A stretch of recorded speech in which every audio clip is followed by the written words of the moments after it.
వికలాంగులకు double bedroom ఇల్లు ఇస్తా అని చెప్పి మోసం చేసి మమ్మల్ని ఓట్లేయించుకొని వాళ్ళు మినిస్టర్లు ముఖ్యమంత్రులు అయ్యి ప్రభుత్వాలు వెళ్ళారు. కానీ మా వికలాంగులకు మాత్రం ఏమాత్రం ఎక్కడ కూడా డబుల్ బెడ్రూమ్ ఇల్లు ఇవ్వలేదని చెప్పి ఈ సందర్భంగా తెలియజేస్తా ఉన్నారు.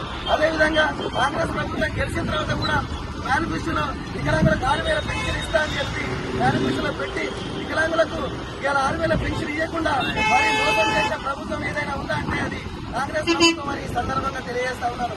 మిత్రులారా, మరి ఈ సందర్భంగా వికలాంగులను మోసం చేస్తూ మరి ఇలా 6,000 పెన్షన్ తో పాటు డబుల్ బెడ్రూమ్ ఇల్లు కూడా మరి కేసీఆర్ కట్టించిన ఇల్లు ఇంతవరకు ఎక్కడ కూడా ఇయ్యలే. కాబట్టి మరి ఆ ఇళ్లను కూడా సాధ్యమైన తొందరలో మరి మా అకులాపూర్ మెట్టే కానీ తెలంగాణ రాష్ట్ర వ్యాప్తంగా అన్ని మండలాలలో 31 జిల్లాలలో ప్రతి ఏరియాల వికలాంగులకు ఎక్కడ కూడా న్యాయం జరగలేదు. వికలాంగులకు అన్యాయపరిచే విధంగా ప్రభుత్వం చూస్తా ఉందని చెప్పి ఈ సందర్భంగా తెలియజేస్తా ఉన్నారు.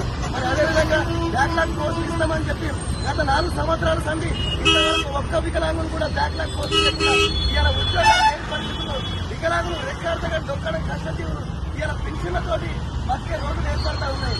కానీ అట్లాంటిది ఏ సందర్భంగా కూడా ఇవాళ ఏ ఒక్క వికలాంగం కూడా ఇవాళ ఉద్యోగం లేక మరి చిన్న చూపు చూస్తా